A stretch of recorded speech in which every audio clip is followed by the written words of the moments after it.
My name is Jack Thompson, a 38-year-old man with brown eyes that carry the weight of life experiences and an easy smile that reflects my optimistic nature.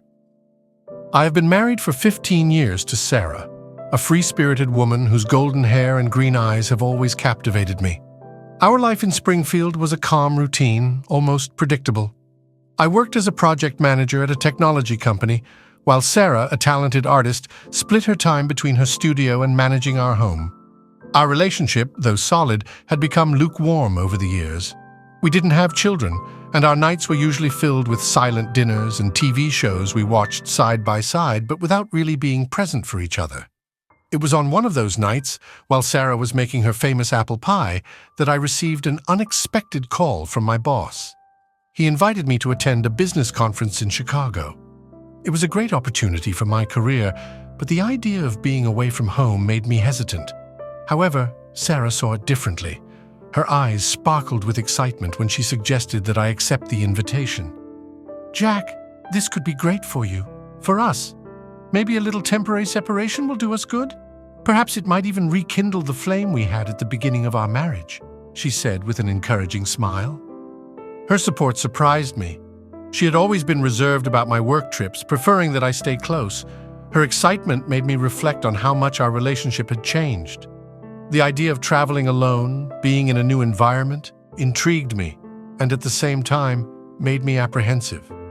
Little did I know that this seemingly harmless trip would be the catalyst for a series of events that would deeply shake my life. The conference in Chicago would not only be a milestone in my career, but the beginning of a journey of discoveries that would forever change the course of our story together. My arrival in Chicago was marked by a mixture of excitement and anxiety. The vibrant and lively city welcomed me with its shimmering lights and bustling streets. Each day of the conference was an immersion in new knowledge and networking opportunities. However, a growing discomfort accompanied me like a persistent shadow. Sarah, who had always been the anchor of tranquility in my life, now seemed distant. In the first few days, I tried to call her whenever I could, eager to share the news and talk about the interesting people I met. However, her responses were brief and mechanical. She, who used to ask about every detail of my day, now seemed disinterested and cold. Our conversations, once filled with affection and complicity, turned into quick exchanges of words, almost as if they were an obligation. I remember one night in particular when I called her from my hotel room after a dinner with some colleagues. Her voice sounded different, more distant, as if she were somewhere else. I asked how her day had been, and she answered vaguely, mentioning that she had gone to the market and done some painting. There was no enthusiasm in her words, just a disturbing emptiness that made me question what was really going on. The next day, I sent a message saying that I missed her and couldn't wait to come home. Her response was short and evasive. "I miss you too. Enjoy your trip." There was something strange in her response, something I couldn't identify, but it left a bitter feeling in my chest. Distrust began to grow inside me like a poisonous plant, wrapping itself around my thoughts. Sarah had always been so present, so involved, and now she seemed so disconnected. I started to wonder if something had changed in our relationship while I was away. Was she hiding something? Was there someone else? I tried to push these thoughts away, telling myself that I was being paranoid. After all, Sarah had never given me reasons to distrust her. But the unease did not disappear. As the days passed, her emotional distance became more evident, and my anguish only increased. Something was happening, something I couldn't understand, and the feeling that everything was about to collapse left me on the verge of despair. After 4 intense days in Chicago, I decided to come home a day earlier than planned. The longing for Sarah and the need to resolve the uncomfortable feeling that had been following me prompted me to make this sudden decision. I imagined the surprised smile on her face when she saw me at the door sooner than expected. I wanted to dispel the doubts that were consuming me and perhaps rekindle the connection that seemed lost. As I disembarked at our city's airport, my heart was full of anticipation. I was in such a hurry to get home that I barely enjoyed the ride from the airport to the parking lot.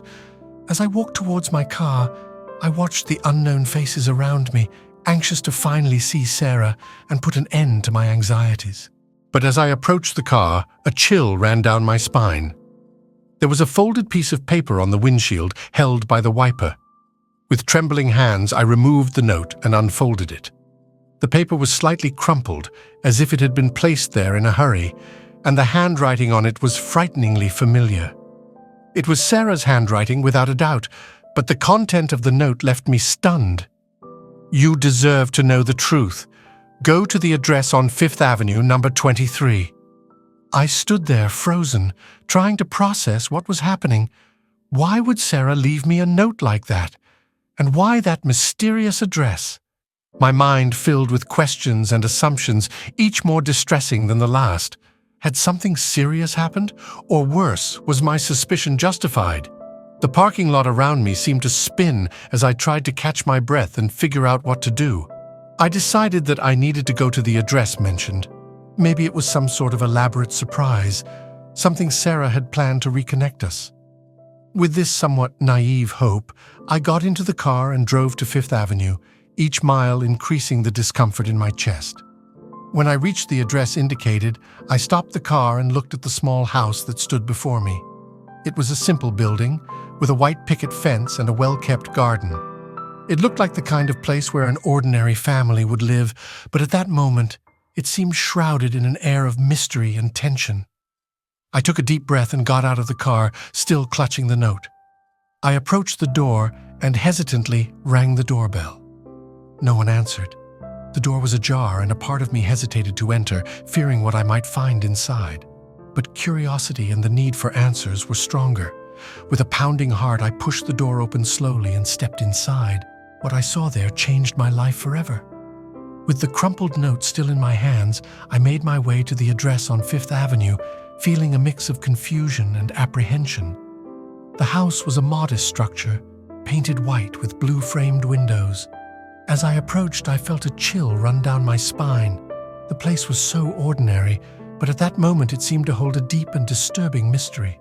The door was ajar, swaying slightly with the gentle afternoon breeze. Hesitation consumed me, but the need to uncover the truth was stronger. I pushed the door open slowly, the creak of the hinges echoing in my mind like a grim omen. I stepped into the house and immediately felt a weight in the air, a charged atmosphere that filled me with fear and curiosity at the same time. Taking my first steps into the living room, my heart began to race. The walls were covered with photos that left me in shock. Each image was a stab to my soul. Sarah was there, in all of them, smiling and happy, but she wasn't alone. Beside her, a man I had never seen before, in various affectionate poses. In one photo, they were hugging in a park. In another, they were walking hand in hand on the beach. And in a third, she was lying on his lap, with a look of tenderness that I hadn't seen in a long time. Each photo seemed to tell a story that I did not know, a story parallel to our life together. Time seemed to stop as I looked at those images, my stomach turning with the revelation. The dates on the photos were recent, and each one showed Sarah in moments when I thought she was at home, perhaps painting or tending to the garden. My gaze fixed on one particular photo, prominently displayed on the mantelpiece. In it, Sarah and the man were in front of a cafe that I knew well. It was our favorite cafe, where we used to go on weekends. The pain of betrayal was unbearable. I felt betrayed, deceived, as if everything I knew was a lie. I walked over to the mantelpiece where there were more photos and some personal items that I didn't recognize. I picked up a picture frame showing Sarah with a radiant smile, the same smile she had when she told me I should take the trip. It was at that moment that I realized how blind I had been to what was happening in my own life. As I tried to absorb what I was seeing, I heard a noise coming from the hallway. I turned quickly, my heart racing. A man appeared, the same man from the photos. He had a serious expression, perhaps surprised to see me there. I stared at him, anger and pain burning inside me. I asked with a trembling voice who he was and what he was doing with my wife.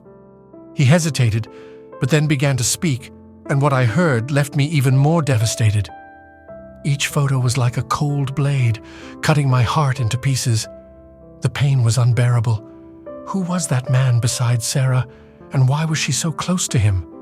The anger mixed with pain made my body tremble. and my hands sweated as I tried to understand what was happening. My first impulse was to confront her, demand answers.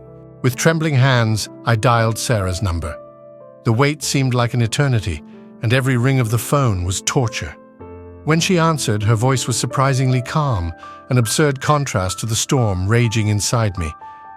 "Jack, dear, is everything okay? Are you back already?" Her voice sounded sweet and normal, as if nothing had happened. The dissonance between her words and the scene before me filled me with burning anger. "Sarah, who is the man in the photos?" I asked, trying to keep my voice steady, but the trembling betrayed my emotional state. There was silence on the other end of the line, and I could almost hear her heart racing through the phone. "Jack, what are you talking about?" Her voice now had a hint of nervousness, and I knew she understood exactly what I was talking about. "I'm at the house on 5th Avenue, number 23, and the walls are full of pictures of you with another man." My voice was loaded with anger and disbelief. The mention of the address seemed to have an immediate impact. I heard a long, heavy sigh from the other end. "Jack, please, let me explain." Sarah's voice was now trembling, and I could feel the tension growing. "Explain what, Sarah? Who is he? Why are you with him?" My tone was now one of despair. I wanted to believe there was some rational explanation for all of this, something that could ease the pain that was consuming my heart. After a long pause, I heard a muffled sob. "He is Michael. Michael Wilson," she began, her voice breaking with sobs. "He is an old boyfriend. He came back to town a few months ago and we met by chance. At first it was just a conversation, but things got more serious. I was confused, Jack. I felt so alone, so lost." Each word from her was a stab in my heart. Her tears did nothing to alleviate the pain I was feeling. The mention of his name, Michael Wilson, brought a wave of forgotten memories. I vaguely remembered Sarah mentioning him at the beginning of our relationship, but I never imagined he would become relevant again, and in such a devastating way. "So, you were seeing this Michael while I was away, while I thought we were okay?" My voice was now choked, anger mingling with a sharp pain. I couldn't believe that the woman I loved had become involved with another man. "Jack, forgive me," she pleaded, the tears now uncontrollable. "I never wanted this to happen. It was a mistake. I was lost, and he showed up at the wrong time. Please forgive me. I still love you, Jack. I need you." Her confession turned my world upside down. The weight of betrayal was unbearable, and the idea that Sarah had found solace in someone else was a cruel reality that I didn't know how to face. The love I felt for her battled against the pain of betrayal, and I was lost, caught in a spiral of conflicting emotions. I drove home like an automaton, navigating the familiar streets in a state of shock. Each mile traveled felt like a fragment of a nightmare from which I couldn't wake. The images of Sarah with Michael swirled in my mind, and the pain was unbearable, like a tight knot in my chest that made even breathing difficult. Finally, I reached our home, a place that had once been my refuge, and now felt like a stranger, full of shadows and uncertainties. I opened the door with trembling hands and stepped into what now seemed like unfamiliar territory. Sarah was sitting on the sofa, her head bowed, her shoulders slumped. The expression on her face was a mixture of guilt and fear, like a child expecting an imminent reprimand. The air was heavy. Every corner of the room seemed to scream the truth that I so feared. Our eyes met, and time seemed to freeze. We stayed like that for what felt like eternal seconds, in a heavy silence that carried more pain than any words could express. The room, usually a place of comfort, now felt like an emotional battlefield where every breath was a struggle against the despair threatening to consume me. Sarah was the first to break the silence. "Jack, she began, but her words seemed to float in the air, not really reaching their target. She spoke of how lonely she felt, how neglected and undervalued she felt, and how Michael had appeared at a vulnerable moment. Her words, though filled with emotion, sounded vague and irrelevant to me, as if they were a desperate attempt to justify the unjustifiable. "Why?" was all I could say. The simple question, filled with pain, echoed in the room. There was no anger in my voice, just deep and overwhelming sadness. I wanted to understand, but at the same time I feared the answer. I needed an explanation that made some sense, something that would ease the pain in my chest. Sarah hesitated, tears streaming down her face. "I was feeling so alone, Jack. You were always busy with work, and it seemed like we were drifting further and further apart. When Michael appeared, I felt valued again. I felt like someone cared about me." Each word from her was like a blade cutting deeper into my heart. All I could hear was the betrayal, the confirmation that she had found solace in another man's arms. I tried to absorb what she was saying, but the pain was overwhelming.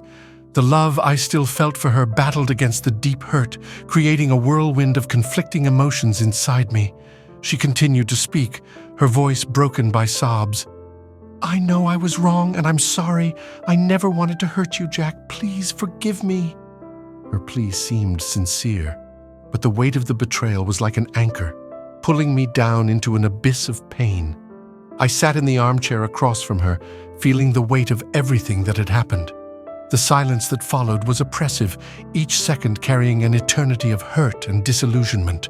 The house, which had once been a home, now felt like a minefield where every misstep could explode and cause more pain.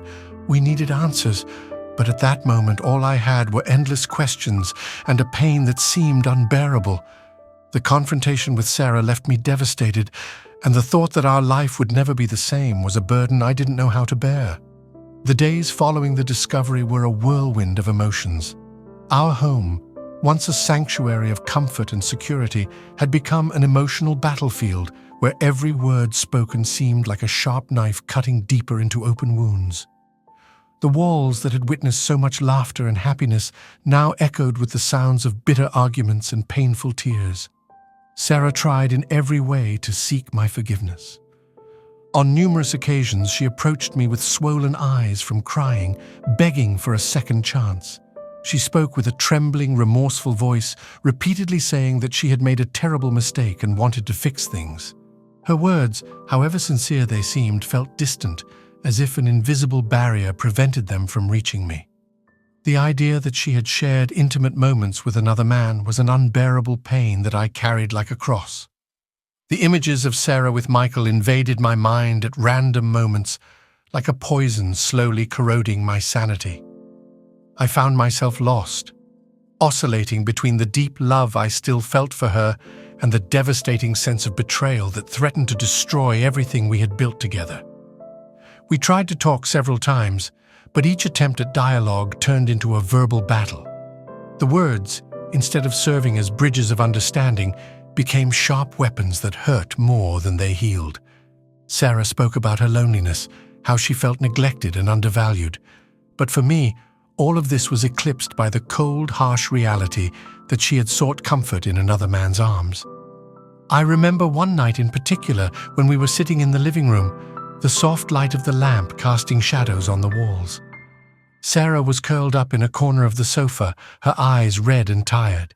She began to speak, her voice almost a whisper. "Jack, I can't live without you. Please give me a chance to fix this. I know I was wrong, but I still love you, and I know deep down you still love me too."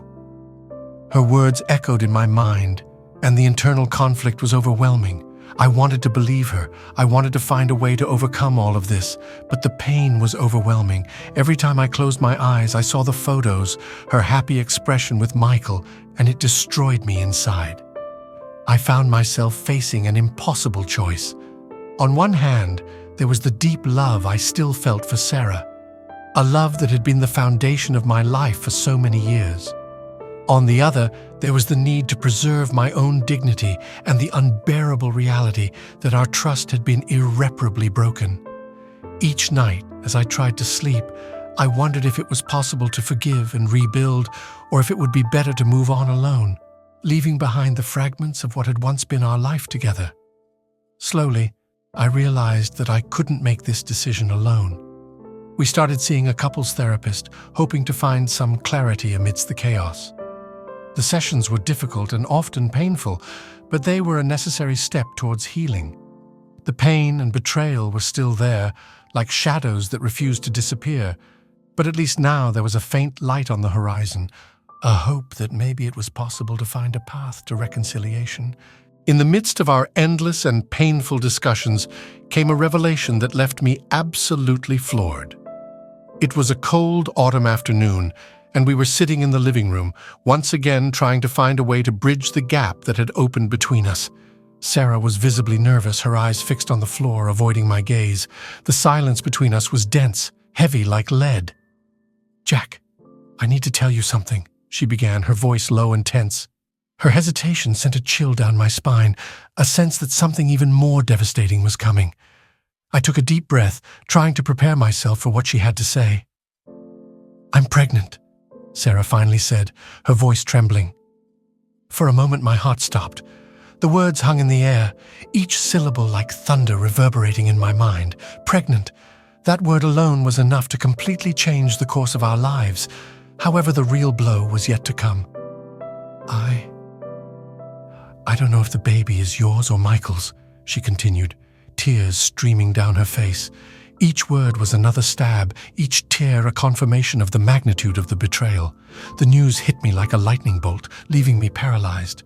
My initial anger turned into a deep sadness, a pain so intense it felt suffocating.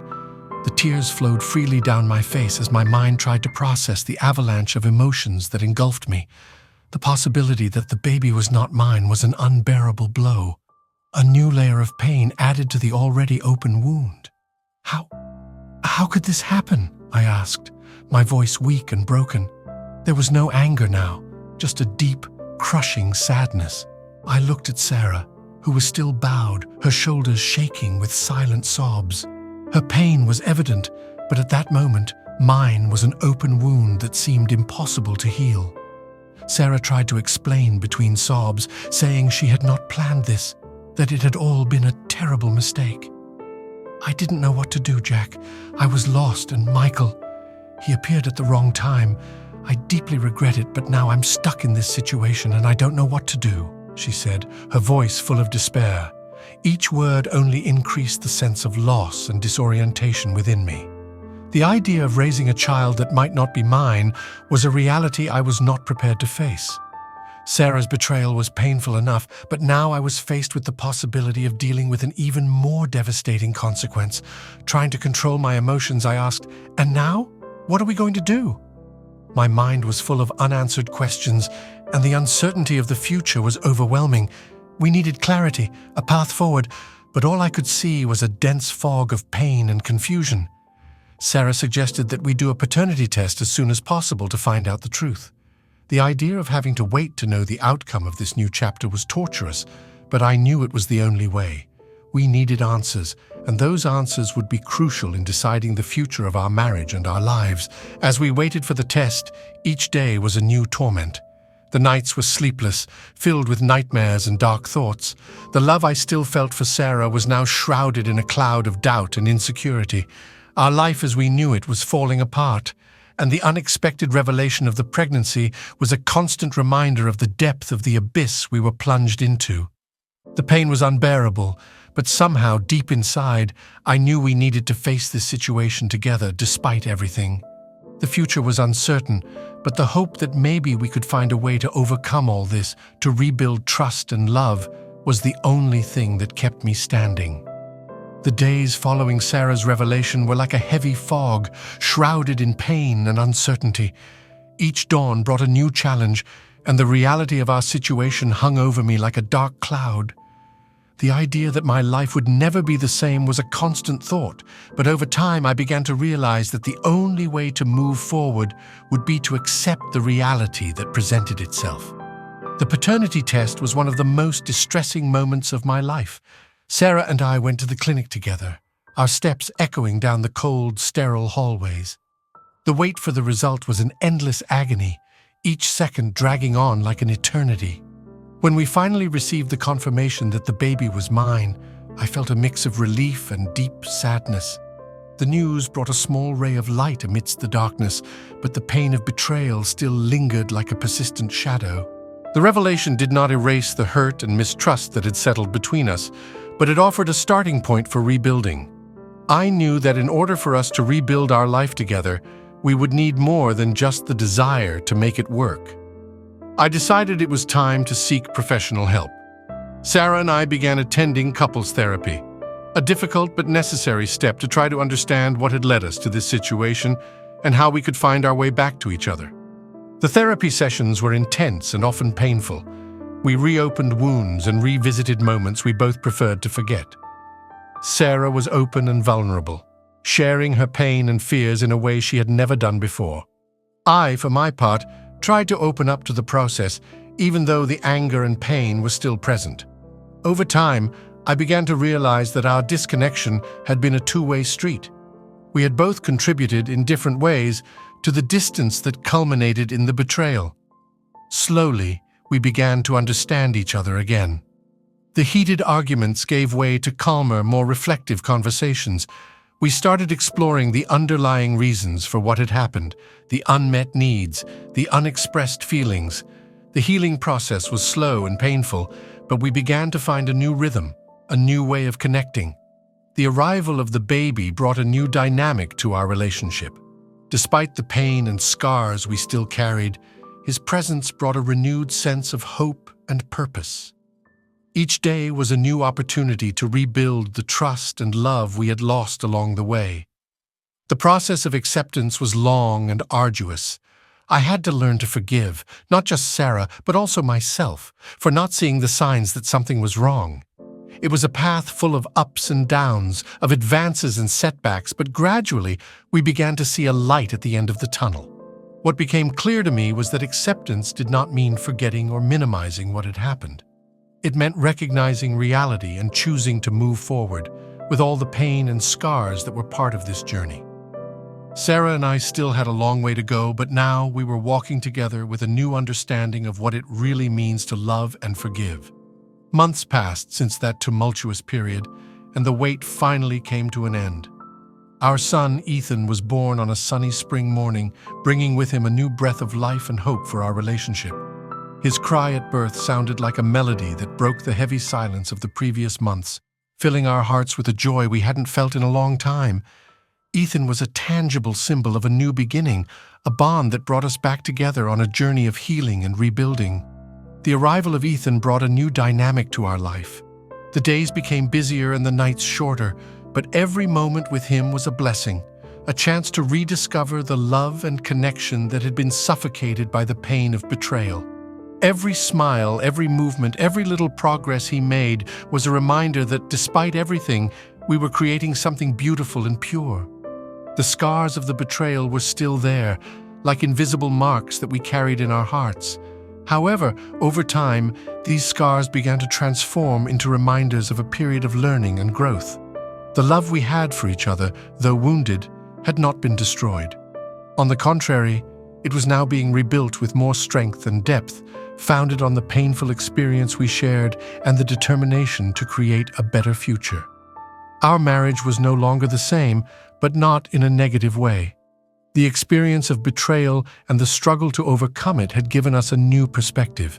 The trip I took alone had revealed painful secrets, but it also provided us with a unique opportunity to reevaluate our relationship, to see each other in a different and more genuine way.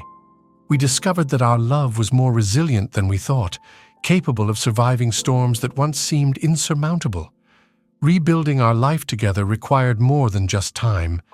It took a conscious effort to reconnect, to forgive, and to learn to trust again. The therapy sessions continued to be a safe space where we could explore our feelings and fears, where we could talk openly about our hopes and the challenges we still faced. Each conversation was a step toward a deeper understanding and a renewed commitment to our marriage. Over time, we learned to appreciate the small moments of intimacy and connection that had previously gone unnoticed. A hug at the end of the day, a loving look during dinner, or simply being there for each other in times of need became the pillars of our new life together. Ethan, with his innocent smile and curiosity about the world, was a constant source of joy and a reminder of what really mattered. The pain I felt upon discovering Sarah's betrayal will never completely disappear, but instead of being a barrier, it became a part of our story that we chose to overcome together. Love is not just a feeling, but a daily choice to continue caring for and supporting each other, even in the face of adversity. What I discovered on that trip was shocking and painful, but it was also the beginning of a new chapter in our lives. A chapter where honesty, empathy, and understanding replaced distrust and pain. The journey was not easy, but it made us stronger, more united, and more committed to the life we wanted to build together. Now, with Sarah by my side and Ethan in our arms, I see a future full of possibilities. A future where the lessons of the past guide us toward a more mature and resilient love, where hope and happiness are possible despite the scars we carry. We are ready to face whatever comes, together as a family, ready to embrace the new life we have created and to continue growing and strengthening each day.